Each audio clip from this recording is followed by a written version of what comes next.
Amigos del campo, bienvenidos a Saber Rural. Qué bueno que estén ahí para compartir nuevamente todos los adelantos científicos y técnicos que le permiten a las distintas cadenas de valor seguir avanzando y mejorar.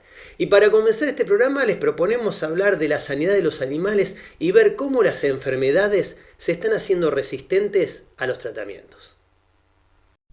Las enfermedades infecciosas son, junto con las respiratorias, las responsables de una buena parte de las pérdidas de origen sanitario de las producciones agropecuarias. Diversas patologías afectan a las distintas especies, propiciando la aparición de enfermedades infecciosas en las diferentes etapas del proceso productivo. Ocupan un lugar fundamental dentro de la producción porcina, son clave en los sistemas productivos. ¿Clave en qué sentido? Clave en el sentido de, por un lado, conocer qué es lo que está pasando, por un lado, saber y poder contextualizarla, saber cuáles son los agentes que están circulando y poder contextualizarlo para luego poder llegar a tomar medidas. Las enfermedades infecciosas, pese al pronóstico que habíamos hecho erróneamente de que íbamos a tenerlas todas controladas, teniendo vacunas, teniendo medidas higiénicas y teniendo antibióticos, fallamos en la predicción hace como 30 o 40 años y empezamos a tener microorganismos resistentes y emergencia de un montón de microorganismos nuevos o la generación de conocimientos como para reconocer a microorganismos nuevos que no conocíamos como productores de enfermedades. Esto pasa tanto en humanos como en animales y esto está muy marcadamente acelerado en los el último decenio, digamos, un poco por la existencia de herramientas diagnósticas mucho más discriminatorias, algunas basadas en genómica y otras en la detección de proteínas de los microorganismos que nos permiten diferenciarlos mucho mejor y asociarlos a cuadros que antes pensábamos que eran producidos por un microorganismo que terminaron siendo un paquete de microorganismos. Cada uno de los que los produce es un poco diferente. La bioseguridad como disciplina tiene por objeto de estudio el riesgo biológico y el desarrollo de medidas para minimizar la expresión de los peligros consecuentes para evitar la propagación de las enfermedades que amenazan tanto a los animales como a las personas. Y en las últimas décadas se han registrado grandes avances en el diagnóstico y control de las enfermedades que limitan al sector productivo. Primero tenemos que diferenciar lo que es una infección en algo que se transforma en un paciente crítico. Un paciente crítico necesita, primero, diagnóstico rápido. No podemos esperar 10 días para saber qué microorganismo está produciendo la infección. No podemos esperar 10 días para saber qué resistencia tiene ese microorganismo, hablando de bacterias en general, ¿no? Otra cosa es un paciente que no tiene ningún compromiso ambulatorio, diferente de una persona que tiene, por ejemplo, está en shock séptico o está septicémico. Entonces, ¿cuáles son las cosas que son malas predictoras de éxito terapéutico? Una de las cosas es tratamiento antimicrobiano adecuado lo más rápido posible. Pero para tener tratamiento antimicrobiano adecuado lo más rápido posible, tenemos que tener las herramientas de diagnósticas disponibles para poder hacerlo. En algunos cuadros y con algunas infecciones se puede medir casi por horas cómo va decreciendo la capacidad de sobrevida de los pacientes y muy fácilmente por días en función de cuánto tiempo tardamos en instaurar el tratamiento apropiado. Y el tratamiento apropiado no es necesariamente el que cubre a todos los microorganismos, sino que tiene que cubrir lo más acotadamente posible al microorganismo específico que está produciendo la infección. Es importante que tengamos herramientas de diagnóstico, es importante que tengamos herramientas de diagnóstico rápido que permitan la toma de decisiones de qué se hace con esos pacientes, en cuanto a medidas de aislamiento, en cuanto a qué se hace con el contacto con el paciente en el hospital, cómo se informa y a quién se informa a nivel central para establecer una especie de cordón o hacer el alerta para la detección de nuevos mecanismos de resistencia. Las políticas de control de infecciones en general en los hospitales, que digamos muchas veces las tenemos de hace mucho tiempo, pero por ahí ni siquiera respetábamos las normas de lavado de manos, que son la principal vía de diseminación dentro del ambiente hospitalario, entre paciente y paciente. Después yo descubrí que no pasaba solo en el hospital, que compartíamos microorganismos con los animales. La Organización Mundial de Sanidad Animal, líder mundial de la lucha contra la resistencia a los antimicrobianos en los animales, está liderando a nivel global un proceso de control sobre los agentes antimicrobianos destinados a ser utilizados en animales bajo el concepto de una salud. Tenemos dos grandes fuentes de microorganismos y de resistencias, que son los animales que llamamos mascotas, es un punto, y los animales que se utilizan para la producción de carne, lo que pensamos habitualmente o las factorías de pescado. Durante mucho tiempo se utilizaron antibióticos como promotores del crecimiento, porque de alguna manera hacen un control de enfermedades que están subclínicamente afectando a los animales que están en cría intensiva, y se consigue una ganancia de peso pequeña pero medible, que en sistemas muy competitivos de producción, donde hay precios internacionales que buscan el precio más bajo, esa diferencia es significativa. ¿Cuál es el problema? Que han emergido nuevos mecanismos de resistencia que, si están presentes, quizás en el futuro sean una barrera arancelaria. Esa visión global que antes se veía sectorizada quizás en cuanto a salud animal y salud humana, que inclusive hoy ya hablando de una salud incluye también el impacto ambiental y lo que hacemos en relación al ambiente. Hoy en día esa visión global ha llevado a observar algunas cuestiones de cómo estamos usando algunas drogas, sobre todo el uso de antibióticos, que están generando un impacto directo sobre todos los animales, los humanos.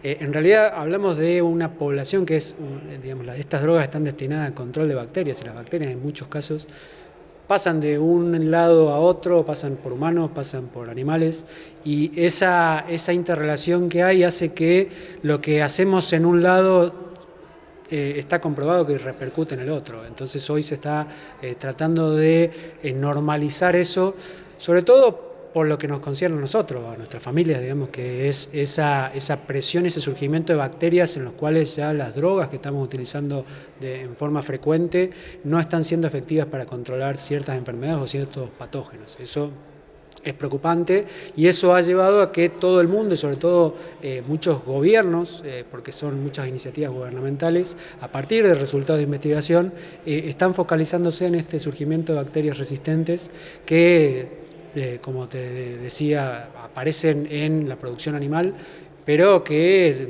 tienen un riesgo muy grande de pasar también a la salud humana. La situación es global, totalmente diferente en cada país, o hay países que nos agrupamos. Digamos, mucho del auge nuevo de una salud viene del reconocimiento en un momento determinado, en 2005, de la diseminación entre los animales de granja de un mecanismo de resistencia sobre animales en China, que de golpe descubrimos que estaba en todo el mundo y se nos había diseminado y no nos habíamos dado cuenta. Uno de los problemas es el no tener, digamos, no estar detectando las cosas. Es fácil detectar lo que ya sabemos que existe. Lo que no sabemos que existe, hay que estar atento, y no hemos estado atentos. Hay países que tienen políticas distintas. Nosotros en este momento, desde SENASA, digamos, alguna vez me han consultado y conseguimos primero la prohibición de formular piensos con antibióticos para ser usados como promotores del crecimiento. Luego se consiguió la prohibición del uso de la colistina, que era el principal antibiótico utilizado como promotor de crecimiento. Eso es por un lado. Los promotores del crecimiento son muy buenos seleccionadores. Pero además tenemos el uso profiláctico, metafiláctico y curativo, digamos, de tratamiento, donde también, si uno piensa, digamos, a mí me sale fácil pensar en los hospitales muy bien equipados y compararlos con los hospitales no tan bien equipados para hacer diagnóstico, donde en veterinaria me da la sensación que hace falta que, salvo algunas de cadenas de producción muy tecnificadas, no necesariamente tienen todas las herramientas de diagnóstico para identificar a los microorganismos.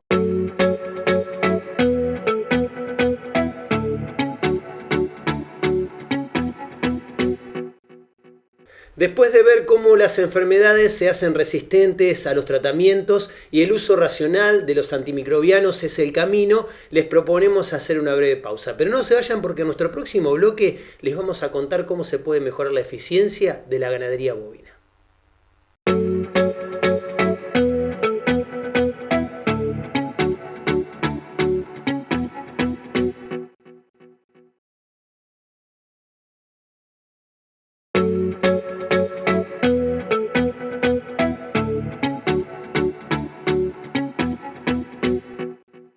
Para mantener el equilibrio de los sistemas y mejorar la productividad, la ganadería es una aliada estratégica de la agricultura.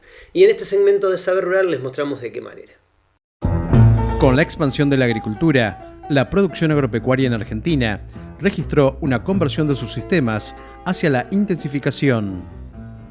Con este proceso, se incrementó la competencia entre la agricultura y los sistemas ganaderos, obligando a los productores a modificar el manejo de los rodeos y a mejorar la eficiencia en la producción a partir de esquemas que integren a la agricultura con la ganadería.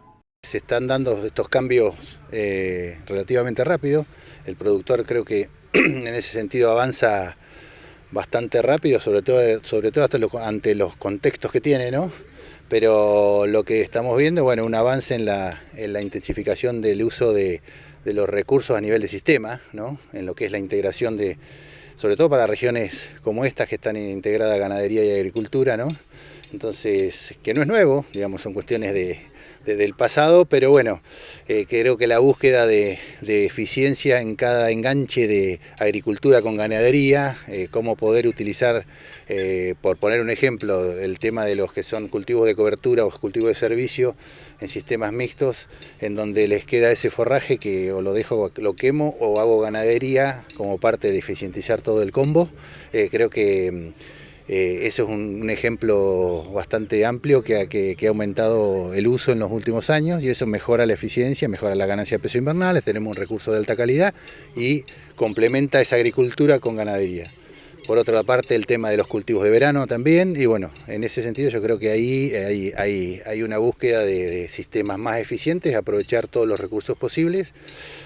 Y además, otro tema que es importante es el uso que hacen de las reservas forrajeras, ¿no? O sea, las reservas forrajeras son herramientas de un costo importante, pero nos levantan la cantidad y la calidad de alimentos que podemos tener en todos los ciclos productivos, ¿no?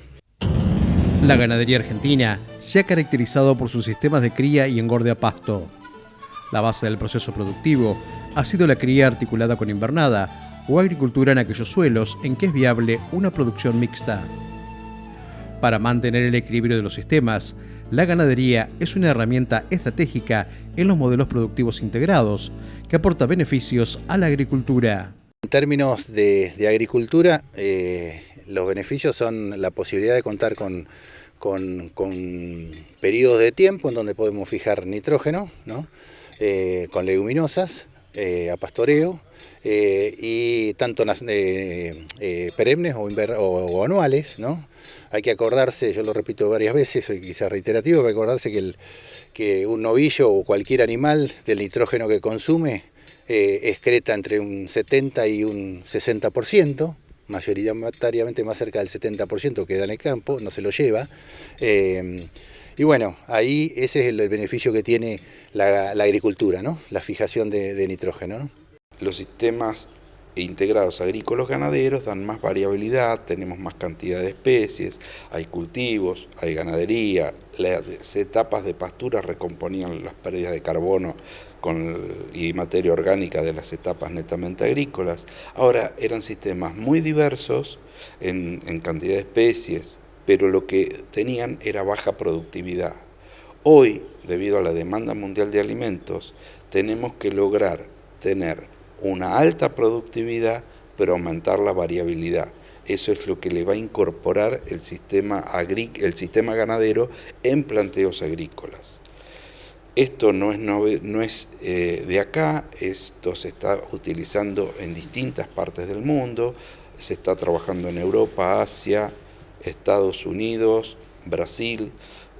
Nosotros estamos siguiendo toda esa línea de trabajo, nuestras líneas de investigación que vienen haciendo estos trabajos desde el año 2010. O sea, no, 2010, 2011 son los primeros reportes que empezaron y que todo tiene que ver con este cambio de paradigma. Es decir, si bien es una ganadería, pero es una ganadería en pos de mejorar la producción agrícola. La ganadería es el uso de estos recursos, tanto verdeos o puentes verdes, los rastrojos, los residuos de cosecha, que es uno de los coproductos que tiene la agricultura y que cada vez es más valorizable en términos no solo nacionales, sino mundiales, como fuente de alimentación para rumiantes, en donde de algún modo lo que hacemos es mejorar todo el proceso, ¿no? Y reducir en todo sentido el uso reducir o minimizar las pérdidas, digamos, de carbono, de nutrientes del sistema, ¿no? Para lograr la rentabilidad del negocio, la ganadería bovina debe producir más, innovar, bajar costos y hacer un mejor uso de los recursos disponibles, fundamentalmente mediante un mejor manejo de tecnologías de procesos y la definición de una estrategia competitiva. Todo se come, hay que encontrarle el acompañante suplemento para corregir, obviamente depende de la categoría que tengamos. Si tenemos una categoría de cría, podemos usar recursos de baja calidad, residuos de cosecha, pasturas de calidad inferior. En el caso de esta zona, por ejemplo, que hay este de la Pampa, el oeste de la provincia de Buenos Aires, donde hay llorones, por ejemplo, donde la calidad de invierno es mala, también se puede utilizar con la vaca, se corrige con suplementación proteica estratégica, y en ese sentido se puede. Y otro de los que lo que se ve hace mucho, no es nuevo, es la simplificación de los sistemas de alimentación, ¿no? En términos generales, siempre la agricultura, actividad de mayor riesgo, actividad más rentable.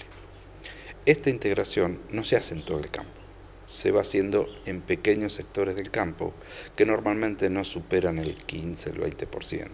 Por lo tanto, es un complemento, lo que le da más que aumentar la rentabilidad al establecimiento. Primero, no pierde rentabilidad porque muchos de estos cultivos se hacen entre ventanas de producción, y por otro lado se incrementa una propiedad de los sistemas que es estabilidad.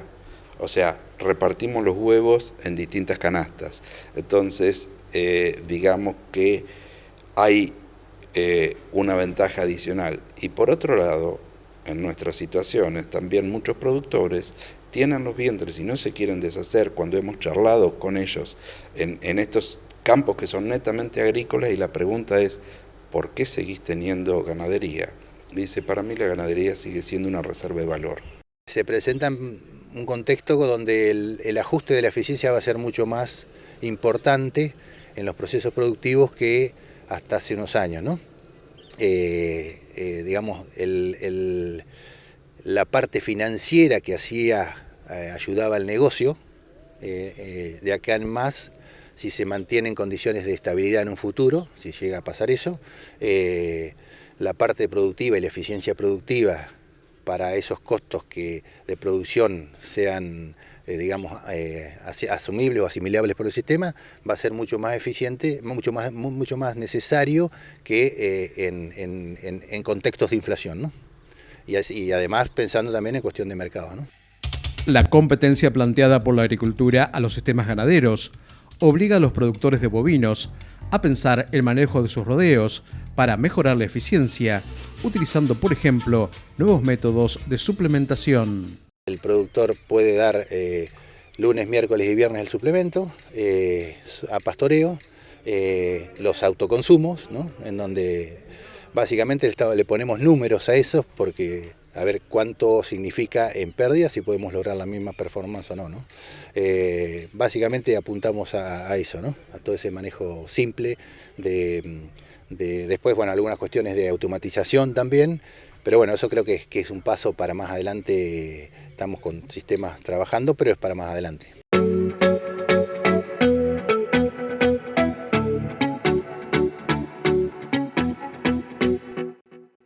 Les proponemos ahora hacer una breve pausa. No se vayan, que enseguida volvemos con mucho más Saber Rural.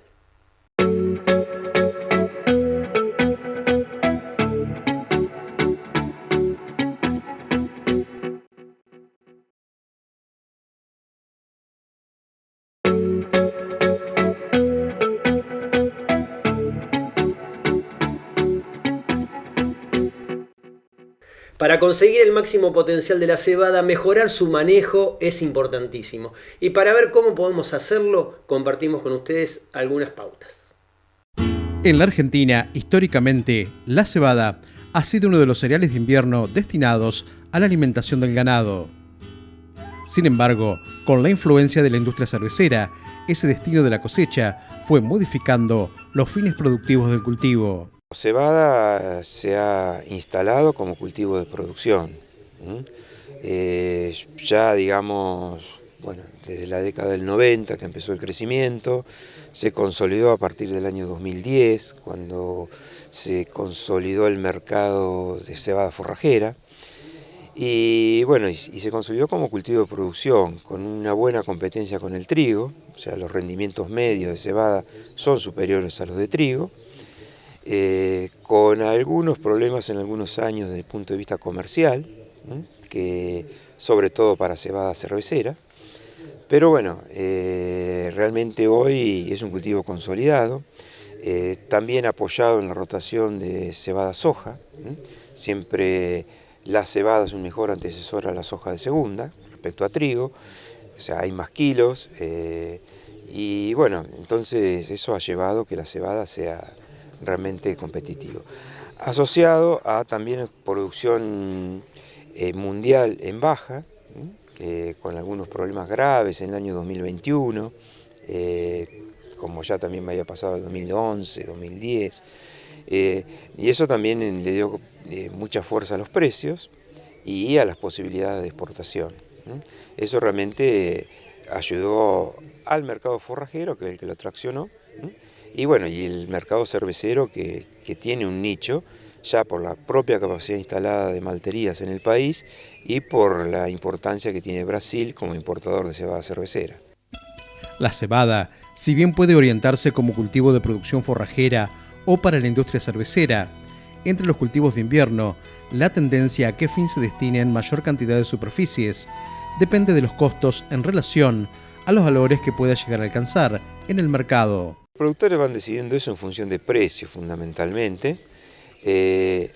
Las variedades que se usan son las mismas, si bien cuando uno va a destinar a forrajera, un poco, bueno, por ahí no tiene tanto cuidado en la fertilización, digamos, pensando en que tiene que tener cierto grado de proteína, pero la forrajera tiene la ventaja de que acepta un punto más de humedad, que permite las mezclas de variedades, que no es tan importante la capacidad germinativa. Entonces son factores que hacen un manejo más, digamos, más fácil o menos complicado para el productor, y por eso el productor muchas veces opta por forrajera en lugar de cervecera, siempre y cuando el precio esté más o menos parecido. La mayoría de las variedades, prácticamente todas, son introducciones de Europa, ¿no es cierto? Y bueno, desde el punto de vista de las variedades se ha mejorado mucho en rendimiento. Rendimiento que se ha obtenido más que nada con un alargamiento de sus ciclos, entonces eso ha hecho que los periodos sean más largos y que los componentes de rendimiento sean mayores. Desde el punto de vista sanitario también se ha hecho un progreso, o sea, hay mejor comportamiento a mancha en red, a escaldadura, que son las dos enfermedades principales del cultivo, y bueno, De cualquier manera, la rotación de variedades en cebada está bastante limitado a lo que piensa la industria, ¿no es cierto? Entonces, eso es un poco también lo que limita, ¿no? Hoy tenemos una variedad que ya tiene 10 años en el mercado, que es Andreya, que es la variedad más importante en cuanto a difusión, y tiene un 35% del área aproximadamente, ¿no? Pero eso tiene mucha importancia desde el punto de vista industrial. Las variedades nuevas van primero incrementándose con destino mercado forrajero y pasa esperando el tiempo que llegue para la adopción por parte de la industria.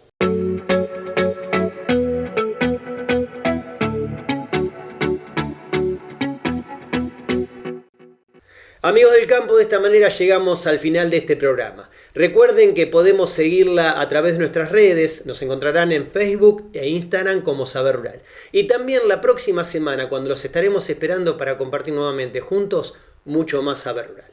Hasta entonces.